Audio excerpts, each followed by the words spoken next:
Hey, what's up, everyone? Thank you for joining us, Ski Summit Show, where we talk about Colorado Mountain real estate, local real estate news, real estate tips, and I will take you behind the curtain of the Summit MLS. So today is January 19th. I'm your host, Matt Dayton with Cornerstone Real Estate. We're going to have one of my favorite mortgage lenders join us today. And of course, I've got my producer and live stream sidekick, Benji with Benji Does. Benji, how you doing? Doing good, man. Good to see you. I like them behind the curtain. You did a good job with that this morning. Thank you. So thanks for being with us, Benji. Really appreciate it. He's going to be monitoring the chat for us here this afternoon. So feel free to chime in if you have any questions. But let's just start right off here.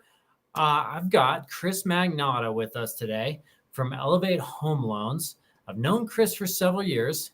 He's taken excellent care of my clients, wealth of knowledge.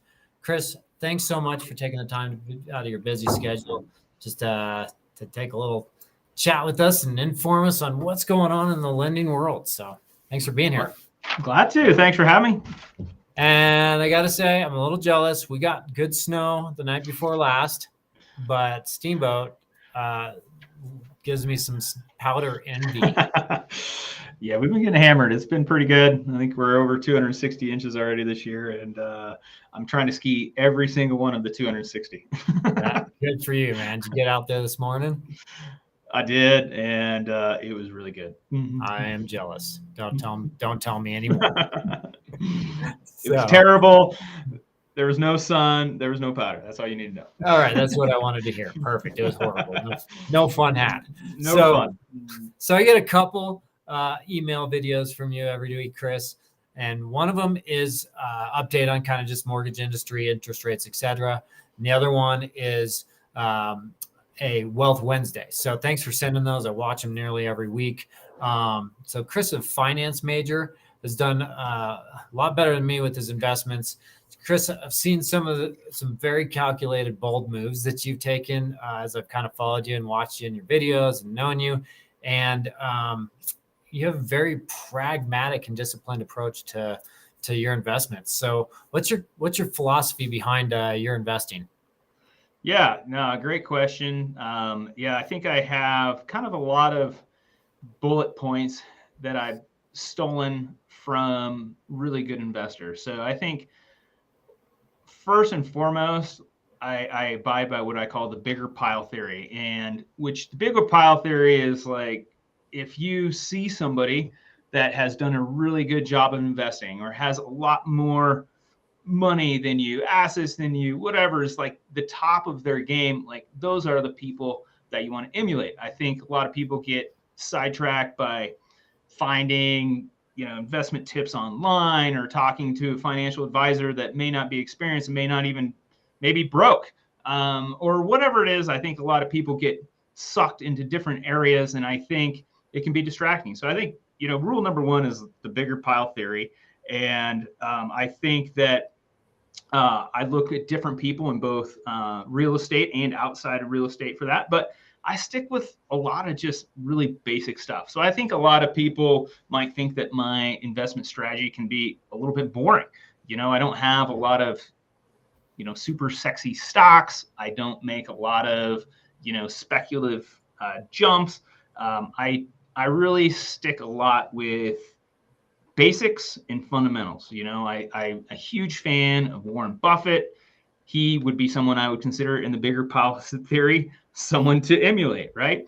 Slightly bigger pile. Yeah, exactly. Slightly bigger pile than I got. So, so I really like, the Warren Buffetts of the world and the John Bogles, like these kind of just like these guys have been doing it forever and just dominating forever. So don't try to reinvent the wheel a whole lot. I like, some really simple asset classes. I love real estate and I love the stock market. Those are the two things that I love the most. I think they're the most proven over the long term. I think they always win. That's the reason I love them, because they're going to win. They might lose a period, they might lose an inning, whatever, but at the end of the day, they're going to win the long game. And I'm a long game player. I'm not a get rich quick guy. I know people that have made a bunch of money in Bitcoin or Tesla or you name it, right? And then they've also though just as many people that lost the same amount of money, right? Yeah. So I like to have a nice balance of real estate. I like to have a nice balance of stocks, and I keep it simple. Like at the end of the day, as Warren Buffett says, like there's like if he passes, Warren Buffett himself is going to put his money into the S&P 500. That's how he has his estate set up. Like, okay, well, if that's good enough for Warren Buffett, it can be good enough for me too. And I think so. I try and keep to the fundamentals. I try and keep it simple. I think one of the greatest enemies of the perfect investment, one of the greatest enemies of a good investment portfolio is like this illusion of like the perfect investment, whether it be the perfect real estate investment, whether it be the perfect stock portfolio blend. It's you're chasing this illusion of a perfect investment that just doesn't exist. So you want to make sure that you stick with the sound stuff, the fundamentals, the good real estate investments, good stock investments. So yeah, I think at the end of the day, I'm pretty boring to some degree, but I'm also pretty regimented as well. As you said, I'm always saving 20%. Like it's for sure. I save 20% of my income every year. For sure, I invest it and I don't touch it. I let it grow. And compounding interest is a beautiful, beautiful thing. Real thing. I'm trying to teach my kids. So it is a beautiful, beautiful one's thing. Interested. One's like, why would I care about that? That was for me at that age. I love the point of the long game, especially with the real estate, because I think up here in our market, people come in and they look at, where it is and interest rate, purchase price, HOA fees, and my rental income. And that's not always so attractive on paper right off the bat. But man, I look at everybody that bought 10 years ago, that owns those properties now. And man, but as their equity increases and their rental rates increase, it starts looking really good. And you wish you were them, but you got to start somewhere. Yeah. No, you're absolutely right. You got to start somewhere. I think that, getting into a property most of the time is the hard part, right? There maybe been a couple exceptions, like during COVID, when you could just get these stupid interest rates that should have never existed, right? So there was a couple exceptions, but at the end of the day, it's hard to find that perfect time. It's hard to get in, and so I think you got to always have that long game approach, because long run, real estate's going to win in the long run. So you do that Friday kind of update on things, and can you get a little preview? I don't want to. I'm glad to give you a preview. So actually, it's pretty exciting what's going on right now in mortgages, and I think a lot of people don't know that, because the news is talking about how the Fed's going to raise interest rates, and so we have this weird thing going on right now where the Federal Reserve is raising interest rates, but mortgage rates are actually trending down. And so, interest rates, everyone knows, last year went all bad, right? They started roughly at 3%, went up to, more or less 7.5, 7.3. And that was more in like September, October range, and have started to trend down since. So we're starting to see interest rates, and as of right now, we're looking in the low 6s right now. Yay. And right? I mean, a lot better than 7.5. People were, I was not popular when I was like, hey guys, your interest rate's gonna be 7.5. Click. So, but as interest rates have trended down, particularly over the last couple months, we're really seeing buyer activity pick up, and I think really the hot topic right now is like, for this week, I think, is like we're almost to the 5s, and in fact, with certain loan programs, some first-time home buyer programs, some jumbo loan programs, there's a number of ways to get into the 5s even right now. So I think that's a really exciting thing to get out of these ultra high interest rates that we bumped up against into the fall and early part of the winter. Yeah, no, absolutely. And it's encouraging to see. It's kind of funny when we were coming from the twos. Uh, but Yeah. just I was very popular back then, by the way. Yeah, Very I bet you popular. were a busy dude for sure. So awesome. Well, that's such good info. Appreciate sharing that. So for our real estate tips for today, I wanted to take a look at lender dates and deadlines.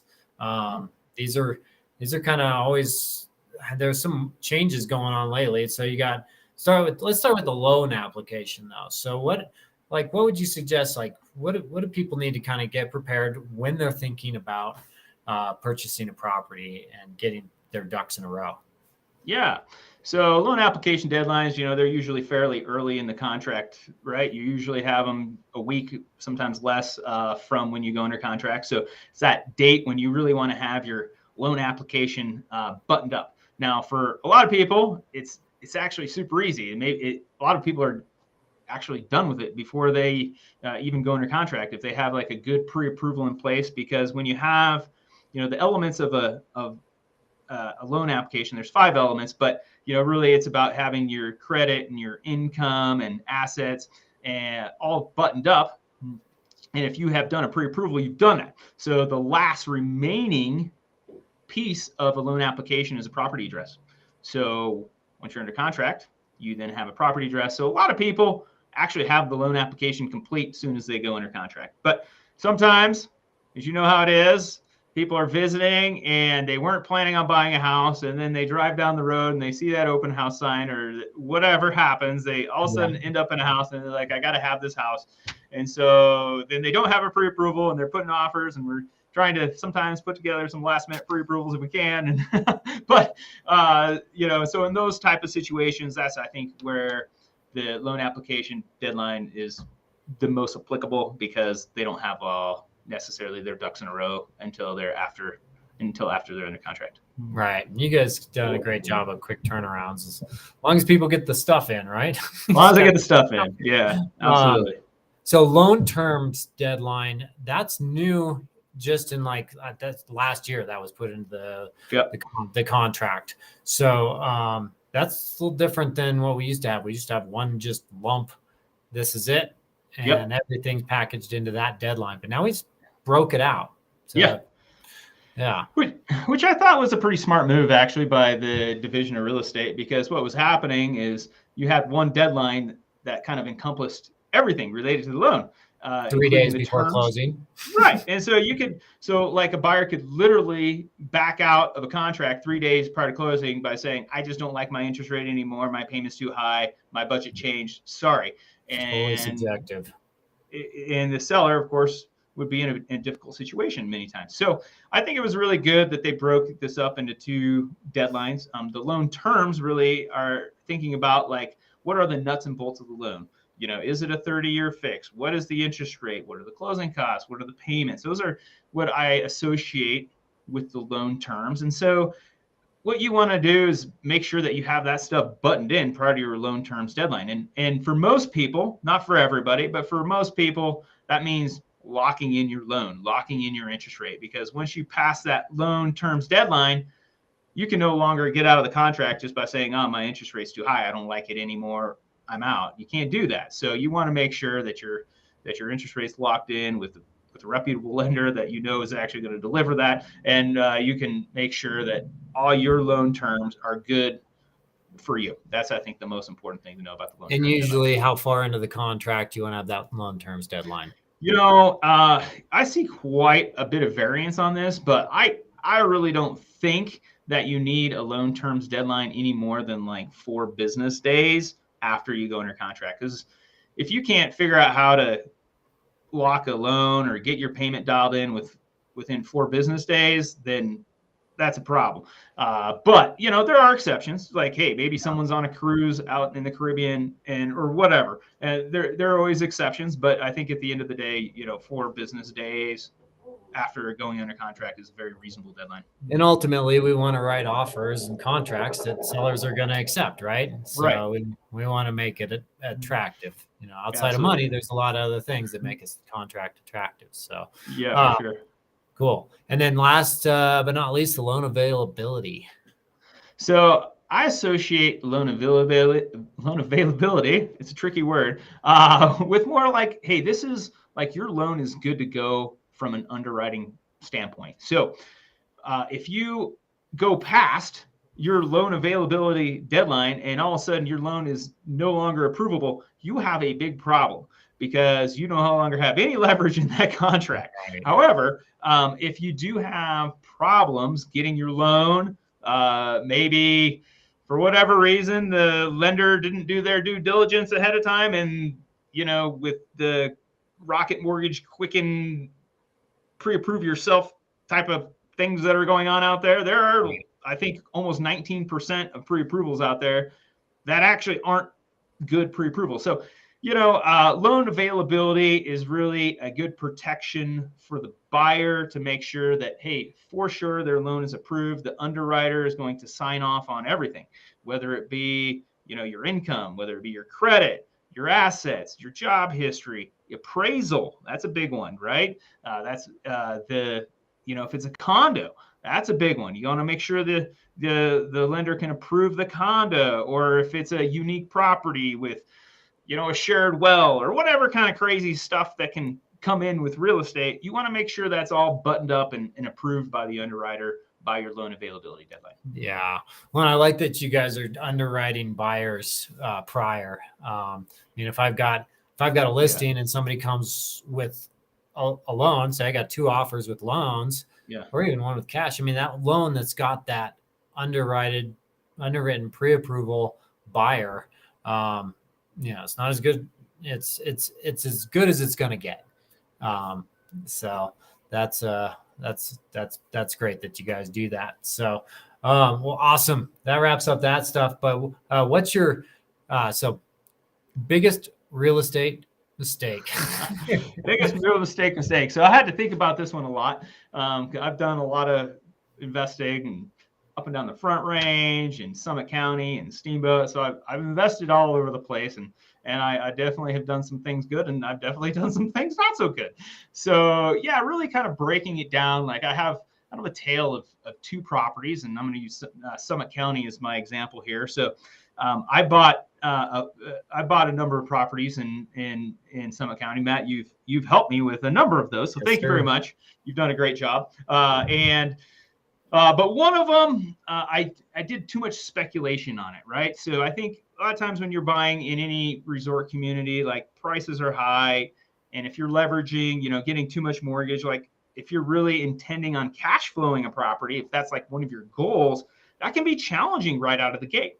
And so with this particular property, I had too big of a mortgage for what that property could actually generate as far as revenues. And since it wasn't necessarily a property that I was using for personal use, it was purely investment. When the cash flow numbers didn't start to make sense, like it didn't have a lot of great use for me at that point. It was just a negative cash flowing property. Now, on the flip side, I had another property that the cash flow was better, but I also had a lot of personal use for it too. So it was a very valuable property to me, even though it maybe sometimes the cash flow good, sometimes not so good. So, but I think the biggest mistake was I didn't have a really good contingency plan for the first property that I just talked about. That I had too much leverage on it. The cash flow numbers didn't make sense. And then when it had no personal value for me, it just didn't make sense to hold on to it. So I ended up selling it for a little bit of a loss. So that was in stark contrast of my other Summit County property, which I still own, as you know, out there in over there by the Snake River arm. Is still have that property.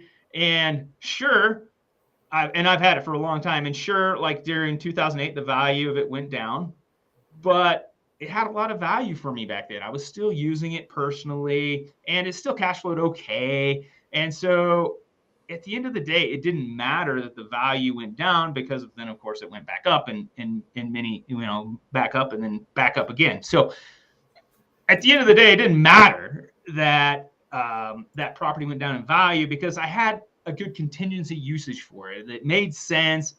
When it wasn't cash flowing well, I had a contingency plan to handle it. And so I was never really put in a position where I was forced to sell. I think you don't want to ever put yourself in a position where you're forced to sell, because that's when you can sell and lose money. You know, If you're like the other property, I was never forced to sell it. I didn't want to sell it because I was using it personally and the cash flow was okay enough. I could make it work. And so I was never forced to sell it. So I was able to ride out that dip. And so I think you want to set yourself up so you can ride out a hard time, because you never know when a hard time's going to come. You never know when a 9/11 is going to happen. You never know when a COVID is going to happen. You just don't know these things. And so if you are set up where you know you can ride out a hard time, then I think you're going to set yourself up well. And I did not do that on the first property. No, that is an excellent point, and it's something, you can't predict so much. So can't predict it. Well, cool. Thanks for sharing that. So I think that's good insight for people. So awesome. Well, we're going to hop into some of the local news.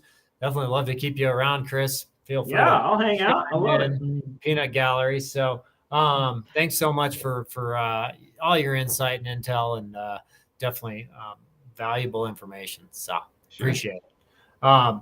So local news, we've got, so Dillon Town Council is considering whether to increase short-term rental fees.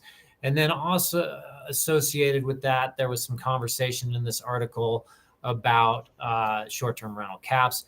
Dillon actually does not have any short-term rental caps in place. They don't have any intentions right now of putting any of those in place in the foreseeable future. That could, of course, all change, but they, at this point, that is not a topic that they're pushing. So Keystone, Copper Mountain, Dillon, and those are kind of the main places that don't have short-term rental caps in place. They're going to up those short-term rental fees some, from about $300 to $700, but ultimately they're also giving the option to nix some parking fees too if people put some restrictions on the number of occupants that they put in those rentals, because Dillon can have a little bit of a challenge as far as local parking, and so that's kind of an approach to get that. So not super exciting, but that's the most current local real estate news.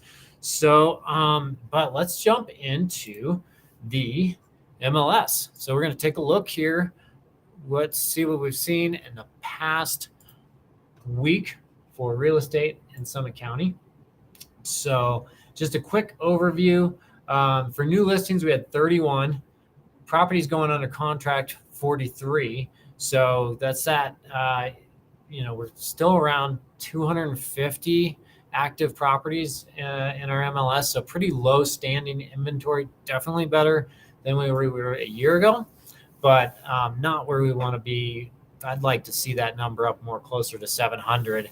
Historically, that kind of feels like a better even market buyer seller. So let's take a look. New listings, see what we got that's fun and exciting for you guys to share with. Got a number of kind of land listings, some number of things over in Park County. Here's an Expedition Station 1-bedroom condo over in Keystone. Just had one of those on the market that went under contract pretty quick. Updated, really close to the slopes walk. You got the ice rink right out there. That's a fun one. So that one's listed for $639. Those rent really well. Copper Mountain, you got a Passage Point, similar product over in Copper Mountain there for $679. Let's see, Spyglass, it's going to be more of a long-term rental or a locals place. What else we got? Miner's Candle. Here's a good one. If you want to do any kind of short-term rental, we've got Miner's Candle is right in the Zone 1 of Breckenridge. So that would make a good rental property if you're looking for that, or just be close to the ski slopes. Scrolling down, what else is exciting? We got another Decatur condo in Keystone. Actually, that might be the same one. There's a couple that overlap from the last show. Here's a Lone Eagle above River Run. This is going to be one of your few true ski in, ski out properties in Summit County. So Keystone, this obviously you can see right on the slope. There's the gondola for River Run Keystone there. This is a 2-bedroom condo, just pretty sweet setting right there. And that guy is 1.7. Got Peak 7 single family home, 1.795, decent views on that guy. And then we actually have an Eagle's Nest here. And it's funny because I was looking at these, and they got this Eagle's Nest for $1,950,000 at 1,779 square feet. And then this one right here on the next page is one of our top dollar listings. And that guy is going to be right next door for like $3,750,000. So I actually had this place listed back in 2018 for $2.6 million, and we could not sell it. It ended up later going for 2.1. The market just wasn't supporting it, so we'll see if it supports it at $3,750,000. But definitely a gorgeous house, tons of post and beam, tons of landscaping that they've done right off the golf course. So that one's a neat one. But jumping over to things that are under contract, so we got 43 pending. We'll take a quick look through that. This was a busy week for me, actually. I had a number of, I had three listings go under contract. Those were that Lodge in Dakota condo. So this is one of those. There's kind of different. We have people ask, how's the market? And you really have to look at, well, which segment of the market are you talking about? Because you might have a 2-bedroom condo up in Wilderness that's kind of a little bit more stagnant because that market has a lot more properties, short-term rental rules that have affected that. But here you've got a 1-bedroom condo for more money, but it's in the River Run, Keystone, rentable, walk to slopes. This time of year, this is a kind of a hot commodity. So this one went under contract, multiple offers, got over asking price on that one. So definitely gives a little bit of an indication of what that market's like.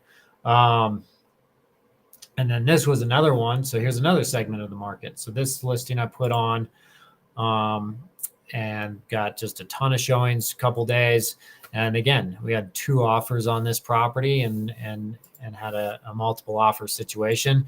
And really with this one, having a 3-bedroom, a little bit bigger square footage, around 1,900 square feet, garage, something a family could live in, even though this isn't a big short-term rental property. This is something that, is going to give more space for people. So for under $1 million. So that market is definitely also pretty active as well. Then we had some properties that this one, Summit Cove Place, been on the market a long time. That went under contract. Just seeing a real uptick in our activity over the past 2 weeks. I think people came out of the holiday stupor a little bit. I put my 81 Gray Squirrel under contract. We had that one on for since October. Yeah, I was pretty stoked on that. So I'm pretty excited for my I love the interior of that place too. We should post that video sometime. Did we put it on YouTube? I think we did. Yeah, that one was, just that kind of cool, modern, but it's kind of almost like a country modern. I love all the interior and decor, but I know everybody's seen this one a lot, but I love this house. That's excellent. That went under contract. Yeah, so pretty excited for those guys on that. On to the next thing. So, and then the big one, the 5.8 million, 6,000 square feet, 6 beds, 6.5 bath in Breckenridge, Western Sky Ranch. That's you like them views? So that's Peak 8 ski area, Peak 6, Peak 9 over there, Peak 10. Got the views all the way across there. Just a really pretty log home, really neat ripsaw floors, tons of natural. I just like all the mountain modern stuff. I love that. It's cool, all the lines, but there's nothing quite like just a traditional natural elements house like this just fits so well in our landscape. So there's that library ladder. I always want one of those. I got to get a library. So but yeah, just an elevator in that one. Just a really pretty and handsome house. So that was the top one for things that are under contract. Take a quick look at what sold. Not nearly as many stuff that sold this last week actually closed, and that's just a real indication of what we were seeing a month and a half ago, because that's just a typical incubation period for properties. But some land in Park County. So let's see, we're seeing a little bit more negotiate off of prices here. Still fairly tight on the prices in the lower price point stuff. $20,000, $30,000, $40,000 off here and there. Here you go. Here's a Breckenridge single family sub $1 million property. It was listed at $850, went for $896. So that's a market you're in. Just expect that there's going to be competition that's going to be pushing that price up. So what else we got here? So here's one that was, that's it. That's one that this was okay. I remember this one. This was just a great setting, great layout on a house. Even though it's in that higher price point, just has all the kind of the pieces and elements. It was listed for just under $3 million and went for just over $3 million. So definitely seeing still, even at that price point, we were seeing some stuff that was moving quickly and had some competition. They actually had multiple offers on that. So believe it or not. But anyway, that is what we've seen in our MLS for the past week. And in a nutshell. So, well, cool. Did we get any questions or anything coming in on the chat, Chris? Benji? No, nothing come in, but we hit 30 minutes today. So that's pretty excellent. Oh, all right. We had some good stuff to talk about. So anyway, thanks for joining us for the Summit Seas Show. If you enjoyed this episode, please leave us a like below, share it on social media, subscribe to the channel, and don't forget to check the description for links and things we mentioned in the episode. I'm Matt Dayton, Ski Summit Show. Hope you have a great day. Hope to see you in the mountains soon. Chris Magnotta, thanks for joining us. You're awesome. Thank you, sir. Great to see you. I need to get over to Steamboat. Hopefully get some powder days. But we got some of our own too. I know. I got to get there soon. I got to get there because it's a lot of good stuff. Awesome. Thanks, buddy. See ya. Take care.